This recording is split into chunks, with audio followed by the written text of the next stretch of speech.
So there was a client that I sent an email to. Of course, we've never had a meeting, so he wasn't aware if I was a female or a male. He wasn't aware. So I sent the mail and he responded by addressing me by Mr. So when I got the mail and he said, "Dear Mr. Ajawo," the first thing that came to my mind was that what gave you the impression that the person behind this mail or the person behind this title is actually a male. So I was like, oh really?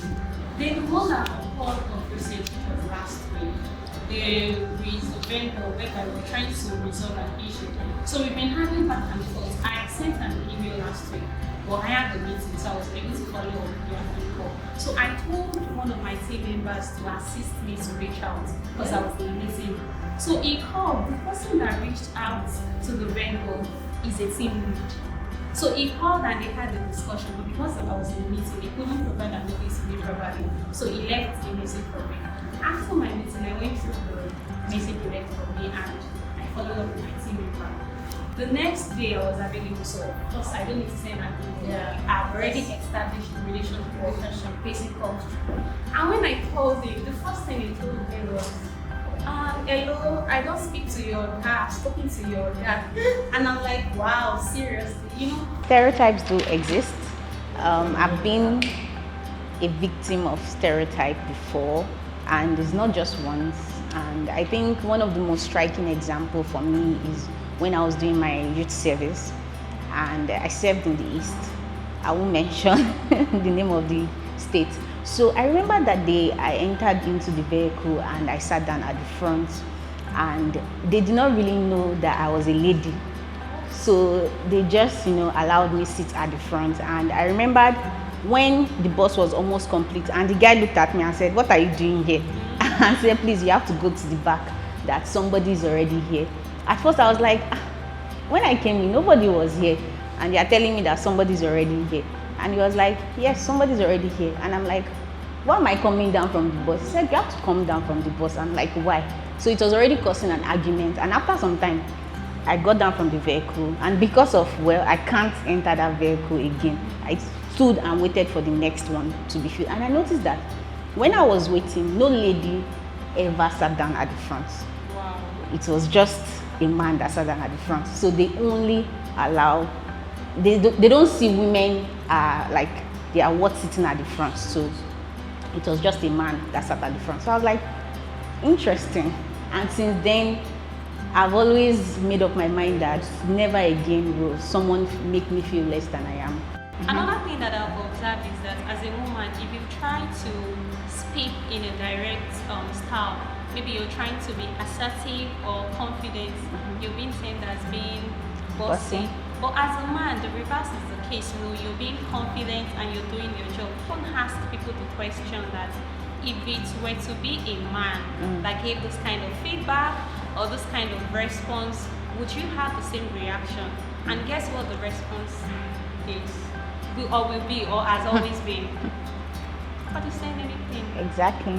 Nobody. Okay. So as a woman, we tend to, as a woman, it's easy to be easily misunderstood, unlike being a man. So people still have, or some people still have the stereotype of a man is supposed to be in a position of authority. Yes, be in position of authority. You would hear feedbacks like, "Oh, no wonder now woman did it." Maybe when you're driving. I think that funny. They are not like, and let's not forget that even when a woman is trying to reach for more yes, please. in her career, they see it as a problem. People are threatened. Not be woman should be. Why she still won't be director? Why she still won't be this one?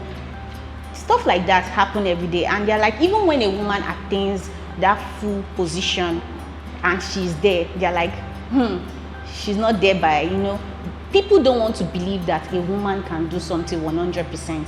There must always be an influence behind that is triggering all these achievements. But it goes the wrong way, because you should not assume that only a man is in the position of leadership. When I started the industry, started the job, and I was telling myself that we can do everything, you know. I could do 8 to 5, I could do 9 shifts immediately. How old were you? I could forget about the age, sorry. So I could do almost everything. I could do the weekend shift, I could do the night shift. You know, I go everywhere with my laptop to do the job. And then I was also learning kids. So I go with laptop. So I kept doing this. At some point, I had people saying, "Are you sure you can do this?" And when I got married, I had to try to see how to balance the new Nina now because she's married. You know, the old Nina used to think that, oh, she can do everything.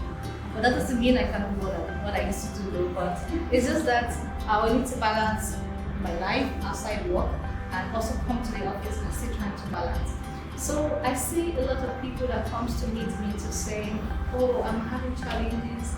I don't know how to balance my son. I need to take my child to school, you know, and I need to work on the weekend. I need to work on a Sunday. So I just said, this is what works for me. You know what I do is I try to ensure that my weekend, especially on Saturdays, I try to arrange everything for the children. If possible, arrange everything that they will need for the whole month, you know, so that I can concentrate on the job even when I'm at home. So, and it was working for me. So, and I'm like, oh, you can try this. But if it's not working for you, you can also try something else. So, the truth is, it has been helping me. It has been helpful. Really, really helpful for me. So, I try to ensure that, oh, when I come to the office, it is office.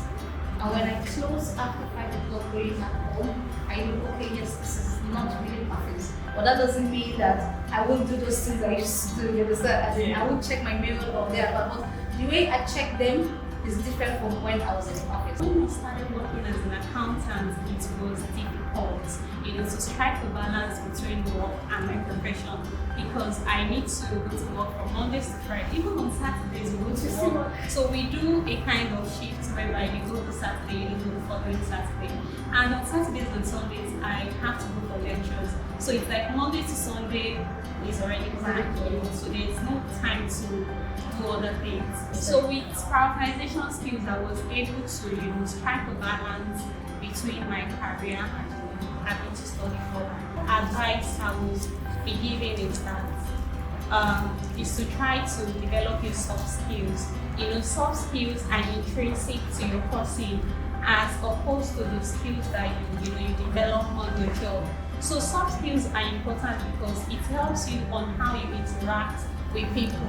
So this could be like your communication skills, you know, problem solving, how creative you are. So I believe every woman should have different plans. You know, when you try plan A, it doesn't work. Try plan B, keep trying and trying.